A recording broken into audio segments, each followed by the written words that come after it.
There are 1.3 billion Chinese people, and they're on the move further and more frequently than ever before. This month, we're in Beijing.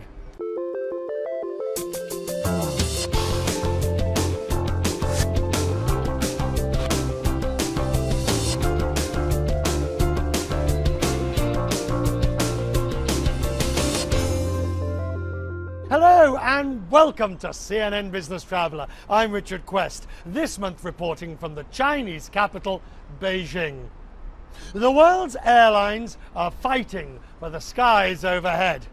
The hotel chains are jockeying for position on the ground because everyone knows China will soon be the largest travel market in the world. In a moment, from hotels to airlines, a roll call of chief execs tells us why China is their #1 priority. The Chinese pianist Lang Lang is our road warrior. Excuse me. And testing the translation technology. Flight CZ303 from Guangzhou has just landed at London's Heathrow.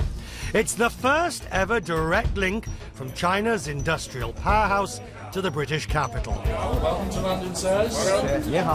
This is China Southern's new route, a powerful and fitting symbol of the staggering rise of Chinese airlines, Chinese cities, and Chinese travellers. Yeah.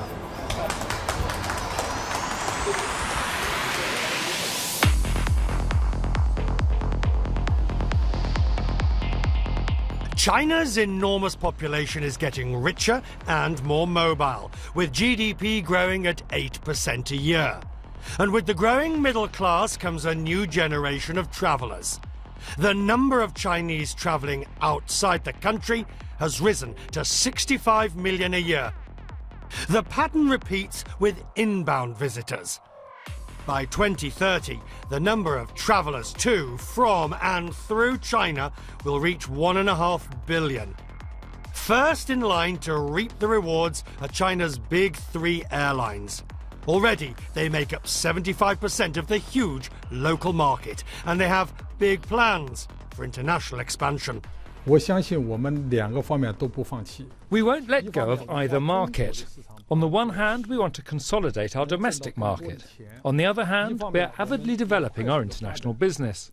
Just last month, we announced the purchase of 20 Boeing 777s, priced at nearly $6 billion. This move clearly shows that in a foreseeable future, we'll pay more attention to the long-distance international market. When the heads of airlines recently gathered in Beijing, everyone was well aware of the importance and opportunity presented by China's growth. By 2030, China will have more air travellers than America, over 1 billion. So it's very important for anyone in the travel supply chain to understand it better and react to it. The world's largest airline, United, has served China since 1983, operating 77 weekly flights to and from the US. China's always in a nice pile on my desk because it also generates a nice pile of money, and in my business, nice piles of money tend to draw my attention. European airlines with long-standing routes into China's big cities are now discovering the profits to be made flying further afield to tertiary cities and provincial capitals. Even a slight and tiny increase of welfare for everybody in these secondary cities means that thousands and tens of thousands of people for the first time in their lives have the ability to buy airline ticket, and that's where also business is developing and bringing business travelers. Hong Kong-based Cathay Pacific is ideally placed to connect Chinese passengers. As of 2009, with an equity partnership with Air China. Obviously, we're not going to be as big as some of the huge Chinese carriers, but we think we can play a significant role. And that doesn't mean just Beijing and Shanghai. You know, heretofore, all the flights have been Beijing and Shanghai. We're talking about secondary and tertiary destinations, Hangzhou, Nanjing, Wenzhou, all these places, where we think Hong Kong will be a very convenient connecting point. Australia's Qantas has also been forging ties. The airline's strategic partner, in this case, China Eastern. We think by 2020, 30% of all visitors to Australia will be Chinese. That's massive. And we're working closely with China Eastern Airlines in expanding our partnership with them. The future for us is absolutely Asia. Here at IATA, the airlines are joined by the plane manufacturers who have challenges of their own. Take Boeing, for example. They recently opened a new parts factory in China. After 4 decades of business here, China will soon be Boeing's biggest customer. I think our strategy, if you want the essence of it, we want to be a partner. We want to be somebody that does more than just come over here and sell an airplane and take the money and leave. We want to be part of China, and I think we're viewed that way. Boeing has forecast that China and its airlines will need 5,000 new planes in the next 2 decades. So it makes sense politically, economically, geographically to make many of the parts right here. The Chinese government may have other plans, launching their own rival manufacturer Comac in 2008. And the concern at Boeing is what political pressure there'll be for Chinese airlines to buy them. The Chinese airlines have to compete internationally. And if they're going to compete internationally, they have to have the best hardware, they have to have the best airplanes. I don't think the Chinese government is going to disadvantage the Chinese airlines by making them fly inferior products. Now, will there be a policy where domestically they have to fly some Comac airplanes? Probably so. Amid all the numbers, the hype, the promise, and the profits, there is only one fact which remains constant. China is a growing market, and everyone has to be part of the game. Playing the game well means knowing how to behave. According to these entrepreneurs, good etiquette is the key to good business.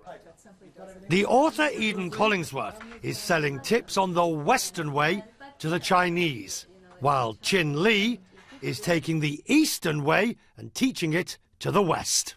There is, first of all, a willingness and indeed an appetite on the part of the Chinese to better understand Western business deportment. There's a Chinese saying, it's called 性相近习相远, which means we think human natures are quite similar, but our habits are different. What's the biggest point that we need to remember when we do sit down and, start having a meal? Well, I think the first thing to remember is not to discuss business, which of course is counterintuitive, most especially for a Westerner. I think that the first meal, especially from a Chinese perspective, is to get to know the person and his family and his set of circumstances. Once you start talking business, the confusion between the direct Western way and the subtler Chinese sensibilities becomes obvious. It's not necessarily going to unfold in the chronology that you as a Westerner would want, where you assume that everyone has congregated to make decisions. I've found in ways that are incredibly disconcerting to me that even if something is signed, it's not necessarily set. Our philosophy, we always think there's not only one reason or only one answer to one question. Throughout, some simple rules when breaking bread. Be on time. The host will usually order. Whatever's on offer, try it. And when it comes to toast the host, always toast. Oh, let the host pay.